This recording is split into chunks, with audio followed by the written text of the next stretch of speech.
Армысыздар, құрметті көрермендер. Соңғы ақпараттарға сенетін болсақ, Ресейден 3 айдың ішінде 3,8 миллион адам басқа елге кеткен екен. Яғни 4 миллионға жуық адам басқа елдерге шығып кеткен көрінеді. Соңғы 3 айдың ішінде ресейлік демографтардың, сарапшылардың айтуы бойынша бұл өте үлкен көрсеткіш болып саналады, өте үлкен. Және мысалы соғыс болып жатқан Украинаға назар аударатын болсақ, соғыс болып жатқан Украинада соғыс басталғалы бері 7 миллионға жуық адам кеткен. Ал соғыс қимылдары жүрмей, ұрыс қимылдары жоқ Ресейден сол 7 миллионға жуық адамның тең жартысы, яғни 3,8 миллион адам басқа елдерге кетіп қалған. Шынымен де бұл осы салыстыруға қарайтын болсақ, расымен де үлкен көрсеткіш екенін түсінуімізге болады. Енді бұл кетушілердің басым көпшілігі түрлі мемлекеттері кеткен, соның ішінде Қазақстан елі де бар. Қазақстанға 3 айдың ішінде Ресейден 204 мың адам кірген екен. Олардың басым көпшілігі не үшін кетіп жатқанын сіз бен біз жақсы біліп отырмыз. Бұл Ресейге салынған санкцияларға байланысты, яғни Ресей Луганск және Донецк сепаратистерінің тәуелсіздігі мойындағаннан кейін үлкен санкциялық соққыға ұшырады. Артынша соғыс ашқаннан кейін Украинаға ол санкциялар күшейді және Ресейде тіпті SWIFT жүйесінен ажырату процестері басталды. Ал қазір Ресейдегі жекелеген компаниялардан бөлек Ресейдің мұнайына, газына эмбарго жариялау процестері басталып жатыр, яғни санкциялар күшейіп келе жатыр.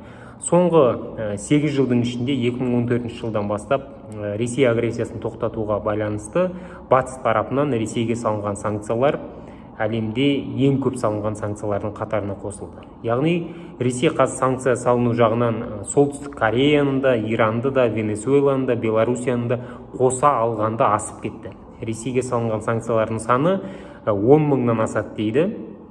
Оның ішінде жекелеген тұлғалар бар, мемлекеттік думаның депутаттары, министрлер, олигархтар, яғни жекелеген тұлғалар бар. Олардан бөлек өнеркәсіп кешендері, бұқаралық ақпарат құралдары, газет, журналдар және тағылар деген сияқты. Бұлайша айтқан кезде Ресей агрессиясына тікелей әсері бар. Қаржылық тұрғыдан көмек беретін, әскери тұрғыдан көмек беретін жеке тұлғалар мен өнеркәсіп кешендеріне, Ресей экономикасына қаржы құятын өнеркәсіп салаларына санкциялар салынып жатыр.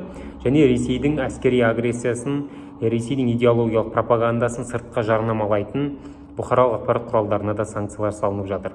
Бұның барлығы сөзсіз Ресей халқының әлеуметтік жағдайына, экономикалық жағдайына әсер етеді. Сондықтан қазіргі таңда бұл дауылды басқа бір тыныш аймақта қарсы алуға және дауыл басылғанша тыныш бір басқа елге барып тұра тұруға шешім қабылдаған ресейліктердің саны күн санап артып келе жатыр. Себебі олар Ресейге салынған санкциялардың жақын арада алынбайтынын жақсы түсінеді. Ресейге салынған санкциялардың көбеймесе азаймайтынын іштей жақсы біледі. Енді Ресейден кетіп жатқан басым көпшілігі халықтың ішіндегі біріншіден олар айтишниктер көрінеді. Яғни IT мамандар. Неге IT мамандар кетіп жатыр? Себебі оған кетуіне Ресейдің де өзінің ықпалы бар деп айтсақ болады. Себебі Ресей бүгінгі таңда IT саласының мамандары көпшілігі қызмет атқаратын әлеуметтік желіні бұғаттау және сайттардың басым көпшілігіне тыйым салу процесін бастады. Яғни өзге елдің агенттері деген заң қабылдап бірнеше ондаған сайтты Ресейдің аумағынан шығарып тастады, олардың жұмысына тыйым салды. Бұл бір. Екіншіден әлеуметтік желілерге, яғни Instagram болсын, Facebook болсын, оларға шектеулер қоя бастады. Instagram енді қазіргі таңда шектеулерді алып тастауға қатысты VPN жүйесімен жұмыс істеп тұр. Ал енді Facebook тіпті бүгінгі таңда Facebookпен жұмыс істеу өте қиындай бастады. Сондықтан да енді IT саласында қызмет атқаратын мамандардың басым көпшілігі Ресейдегі интернеттің жылдамдығына байланысты да, әлеуметтік желілердің бұғатталу және шектеу қойылуына байланысты да елден кетіп жатқан көрінеді. Қазіргі таңда Ресейден кеткен IT мамандарының саны 100 мыңнан асады. Және Ресей билігі бұл ақпаратты растап отыр және IT мамандарын алып қалу үшін арнайы бағдарламалар қабылдап жатыр. Ең бірінші бағдарлама бұл IT мамандарына жеңілдетілген негізде ипотека беру. Яғни 5% ипотека беру бағдарламасын қабылдады. Ресейде бұл ең пайызы аз ипотека екенін айту керекпіз. Басты мақсат ол жерде Ресей Ресейде қалу және Ресейдегі мемлекеттік структурамен байланысы бар IT салада қызмет атқару. Енді осы айтишниктердің басым көпшілігі ол Қазақстанға, Арменияға және Қырғызстанға келіп жатқанын айтуға тиіспіз. Неге бұл елдерге? Біріншіден, бұл елдерде тіл мәселесі жоқ. Яғни олар үшін тіл мәселесі жоқ, орыс тілінде еркін сөйлейтін қоғам қалыптасқан, орыс тілінде жаңағы ақпарат алудың жолдары қалыптасқан, сондықтан да осы елдерді таңдап жатыр екен. Өкінішке орай енді бұл біз үшін жақсы, жағымды факт деп айта алмаймыз. Яғни Қазақстанда мемлекеттік тілді білместен емін-еркін күн көруге, мемлекеттік тілді білместен жұмыс істеуге болады. Бұндай мемлекеттер әлемде өте аз шығар. Сондықтан да IT мамандарының басым көпшілігі осы үш елді таңдап жатқан көрінеді. Бұл біріншісі. Екінші лек ол жаңағы Ресейде осы бірнеше жылдар бұрын немесе бірнеше айлар бұрын Ресейге көшіп кеткен азаматтардың қайтадан бұрынғы өздерінің тұрған елдеріне қайтуы. Оның ішінде Қазақстанда бар. Яғни осыдан бір ай бұрын немесе бірнеше жыл бұрын көшіп кеткен Қазақстанда тұрған жаңағы азаматтар болатын болса, олар қайтадан Ресейден жаңа санкция салынуға байланысты Қазақстанға келіп жатуы әбден мүмкін. Және үшіншіден ол сөзсіз санкциядан қашушы, санкцияға ілініп қалмауға барын салып жатқан компания өкілдері болуы әбден мүмкін. Яғни олар компаниялардың аттарын ауыстырады, компаниялардың тіркеу нөмірін, тіркеу базаларын ауыстырады. Сол арқылы басқа мемлекетте қайтадан жұмыс бастап, өзінің кәсіптерінің жабылып қалмауы үшін әрекет істеп жатуы әбден мүмкін. Былайша айтқан кезде соңғы 3 айда Қазақстанға 204 мың адам келген.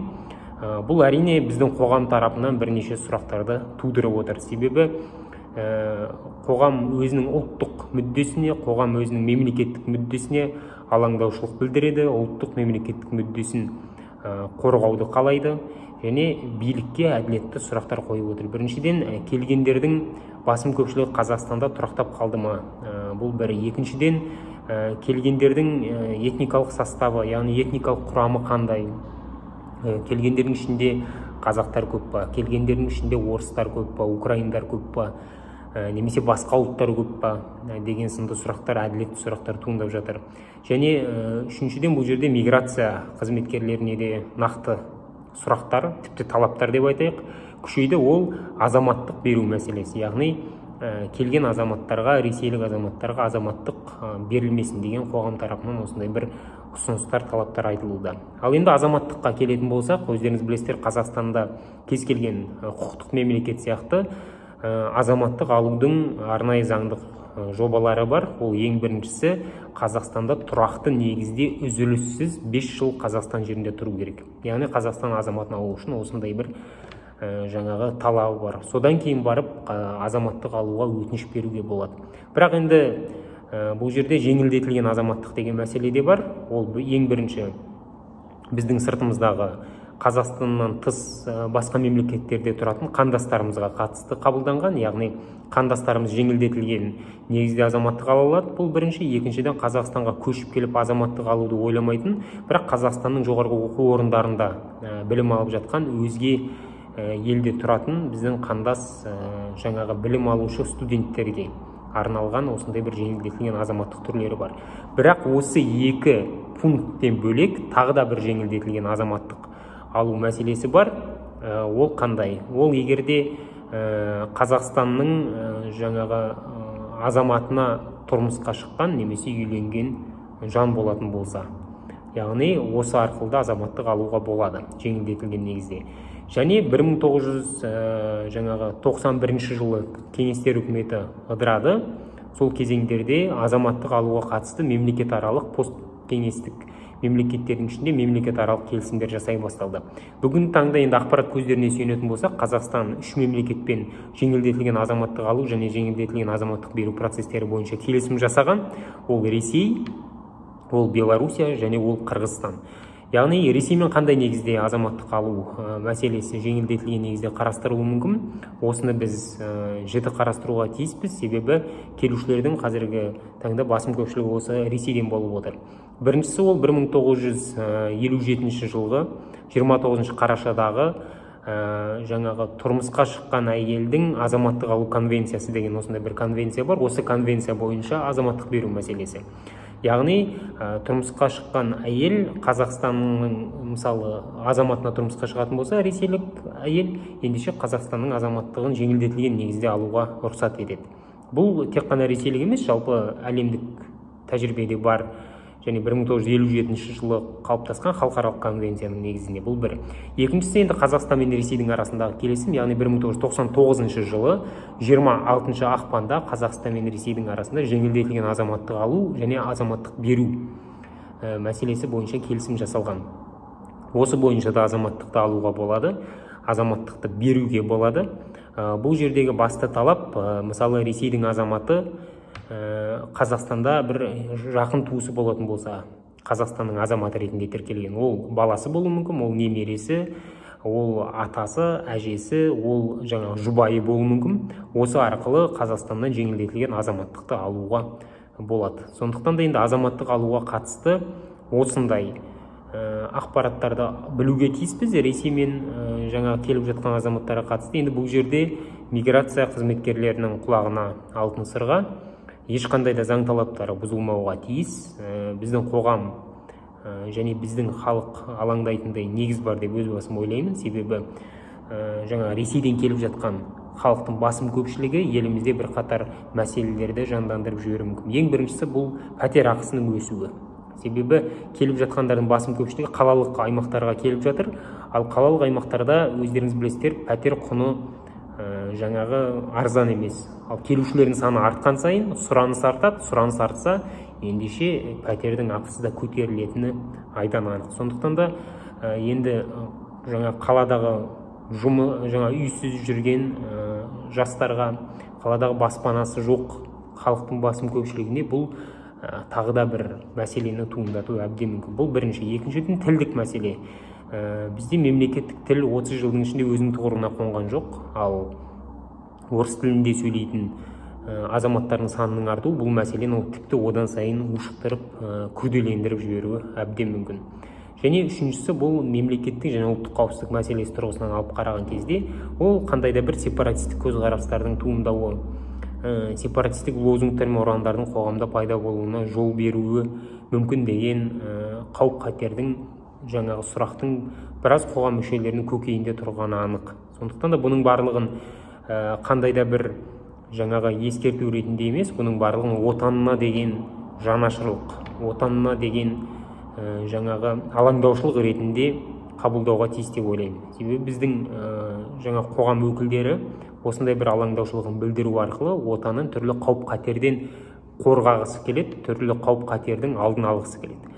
Сондықтан да Ресейден 204 мың азамат келген, жылдың соңына дейін оның саны артуы мүмкін. Себебі Ресейге салынған санкциялар күшеймесе азаймайды. Ал Европалық қауымдастықта Ресей мұнайына эмбарго жариялау 9 айдың ішінде толыққанды шешіледі деді.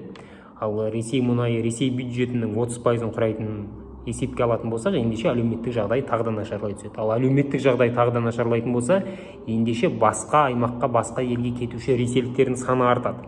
Сондықтан да олардың саны артқан сайын қоғамда түрлі сұрақтарда туындай түседі. Әрине, демократиялық мемлекет болғандықтан адам құқығы деген мәселені, құқықтық мемлекет деген мәселені, зайырлы мемлекет деген мәселені Конституцияға бекіткендіктен кез келген азаматтың Қазақстанға келіп тұруына жаңағы толыққанды құқығы бар. Кез келген қазақстандық азаматтың да басқа мемлекетке барып тұруына дәл сол сияқты толыққанды құқығы бар. Бірақ келушілер бір ғана ақпаратты толыққанды қаперіне сақтауға тиіс. Сол біріншіден келген мемлекеттің заңын сыйлау, келген мемлекеттің менталитетін, қазақша айтқан ділін сыйлау, келген мемлекеттің мемлекеттік тілін сыйлау. Осы мәселелерді заң аясында толыққанды орындалуын біздің билік өкілдері қолға алуға тиіс деп өз басым есептеймін.